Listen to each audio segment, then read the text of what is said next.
Hey, hey, hey. Happy to have you on board. And I want to spend some time today talking all about systems. What I mean by systems are how we handle these day to day things that kind of add up in our life, like laundry, dishes, uh, food prep, right? And having a structured way in which we do it. And this allows us to save time or maximize our time, having a way in which we always go about doing something, having a system to it, decreases decision fatigue and stress, and it makes it easier for us to show up, not only to train, but also to show up in the rest of our life, right? Which is very important. And this time of year is a great time to work on it because we have less um, training stress, right? Less training demand on our time. By the time we get to in season, that's going to expand, that's going to fill up the void, and these things need to be clicking along and moving really well. So we want to make things easy. We want to have a really good system in place, and that's kind of what I want to dive in and talk about today. And I'm going to talk about some ways that I've done it that have helped me, but truly any of these can kind of look very individualized to you. So take what I say, you can use it as a template, adapt it, make it yours, but ultimately try to make it replicable and something that you can really stick to so that it allows you to make it easy, show up, be consistent. And I think one of the biggest things or biggest places we can start are being able to show up to your workouts, right? Being ready to show up to your workouts so that it's not a thing, right? Consistency in training really starts from showing up. If you can show up and then start doing the work, that's step number one. And then we can work on doing the right kind of work and getting more specific with that work. But if you can't be consistent at all, we need to go back to square one. And for me, I found that packing your bags or doing the things to get out of your own way was really key. So for me, again, this is my system. It doesn't have to be yours. I have one bag per sport. I have a swim bag, a bike bag, a run bag, and it's stocked. They're always stocked. They have all the things I kind of need in there. Um, Laundry, clothes, kit, right, are going to be the things that get cycled in and out, and maybe not always in there, but basically, I am one outfit away from a workout at the very worst, um, and everything else I need is in the bag. I can grab it, I can go. It makes it so much easier to get out the door. So, it doesn't have to look like bags. It can look another way. Like I think the key here is some level of organization so that you can easily grab, go, get out the door, or grab, lay things out the day before so that when you have to get up early and do your workout, it's much easier, right? We just want to get out of our own ways so that it's, even if we're like bleary eyed falling out of bed, we can grab stuff, get going, show up, do our workout. Because by the time you're actually there and awake, you'll be very glad that you did. So, again, this is how I do it. Bottom line, some level of organization and system here can make a big difference for you showing up. Kind of tying into this is laundry. We always are going to have workout clothes getting dirty. We're always going to need workout clothes, right? And when I was getting started, this was a problem because I didn't have a whole lot of gear yet. So I found myself doing a lot of sport-specific laundry, and that was tough. And I would venture to say most of us find ourselves in that place if we're new to the sport. So, you have to be very intentional about it if you're new to it, or you're going to have multiples. If you can afford the multiples, I've kind of accumulated over years here, which is nice. And now I'm in a good place where having multiples makes my system a lot easier. But, you have to pick some days, or a day at least per week, where you're going to do this and you're going to do it. And I think having that system, knowing like, hey, every Wednesday I'm going to do this stuff, it sets me up for success. And then clothes need to go back to where they go so that you know where to find them. And that kind of goes back to the packing your bags, organizational system kind of concept too. You want to be able to find things easily, and you want to have a regular go-to time for your laundry so that you don't get behind and you try to show up for a workout and you have nothing clean, right? So have a system, pick your day, and if you can afford multiples, do it. Food prep is another big one, and this is big because we need to really fuel our machine. It's not just the work that we do with our bodies, it's the fueling, the recovery that allow us to absorb the work and recover and come back stronger. And if we aren't doing that, we're just going to kind of plateau and be very middling with our progression. So again, there's a lot of ways to do this, but I generally suggest choosing specific food prep days or a day, and along with that, a specific time that you go shopping. I know My parents would go shopping every Saturday, and that set them up for the week, and they kind of knew what they were doing.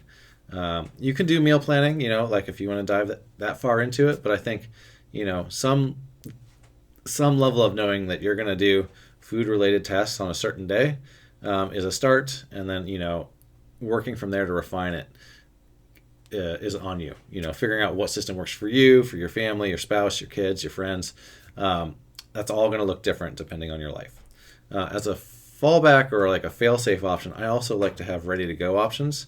By that I mean like some good frozen veggies that I can make really quickly, even some freezer meals, or I usually have like the fixins to make tacos pretty quickly if I need to, and I can still get veggies and things in there and make a halfway decent meal, right? So there's a lot of options there that you can kind of do some meals quickly if you're in a pinch and you didn't get your food shopping or your food prep done, right? So I always like to have a fail-safe on this side of things because it doesn't always go to plan. And again, I think that kind of goes in with the shopping a little bit. You got to shop for the ready-to-go options as well as your food prep for the week if you want fresh food. Last item on there is kind of just like making bottles and such ahead of time. Kind of like the first thing we talked about with packing the bags, right? Like if you know you have an early morning workout, don't push it off and fiddle with it in the morning when you're tired, less motivated, and you're going to add one more thing to do before getting out the door. Like make them the night before, pop them in the fridge. That way all you have to do is grab and go. You have to get dressed, grab and go. It makes it so much easier, and you'll be a much happier version of yourself the next day knowing that you did it. It'll make it so much easier to show up. Like I said, this is a bigger one. There's a lot of ways this can look, and it really depends on what situation you got going on with your life. So please, this is kind of how I do it, but take general suggestions here and refine it for you and your specific situation. I mentioned recovery in here. It is a big deal. And I think we often make it harder to do this than it needs to be. So I'm going to give you some quick points. Make it accessible. Make it easy to grab your recovery gear. I have mine right in our living room, kind of in a nice basket, so I can grab it and do it. But I think more importantly, don't make it this big thing. You don't have to do 30 to 40 to 50 minutes of recovery stuff. Really, like 5 to 10 minutes, you can get a lot of high quality work done. So don't make it big. Grab something, do a little bit of something on your worst spot. You'll be better for it, and you'll feel a lot healthier as an athlete. If you're really struggling, put it on your calendar, block time for it, or pair it with another habit that you already have established, like brushing your teeth, right? So something you already have established can help you kind of trigger and start this new habit. So, it doesn't have to be toothbrushing. That's just an option that most of us, or at least some of us, are probably already doing on the regular, and we can tie it to that. But the whole concept is find something that you're already doing consistently and well, and you can add recovery alongside it. I mentioned time blocking, and this is a big one for me. And I think the biggest takeaway here that I want you to absorb is that you need to plan time for yourself. I think most of us don't. We'll prioritize other tasks, other people. We'll put out fires, but we won't block ourselves into our own calendars. And that gets messy, and then all of a sudden we'll find ourselves at the end of the day out of time and out of energy, right? So whatever your system is, whether it's a written calendar, a planner, a digital calendar, make sure to write yourself into it. Write in your workout time, write in some of these other systems that need to happen, plan for it so you know that that time has to be accounted for. And when you have an appointment or a block of time set up for yourself, you're much more likely to show up. When I was a personal trainer, I had people telling me all the time that one of the biggest values I brought was I was an appointment for somebody and they needed to show up to it. And it made it much more pressing for them to show up for themselves by scheduling with me, paying for me, and doing it. So block some time. It's a small version of that same kind of idea where you're making yourself important. You're making an appointment with yourself, and you're showing up for yourself.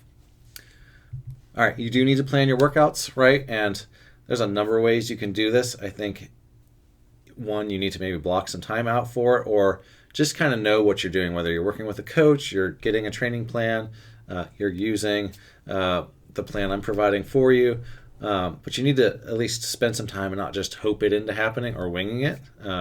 If we want to progress, we need to plan kind of what we're doing through the year and week to week.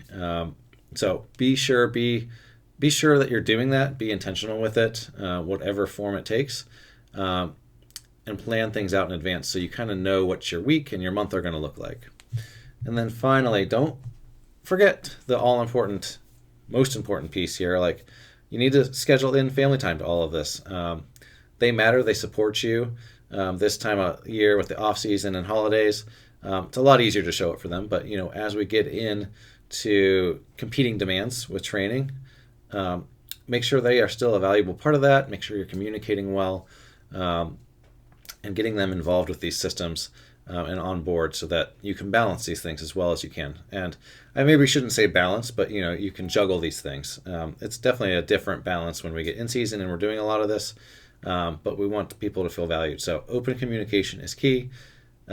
Using a shared calendar and open dialogue about these different systems can go a long way.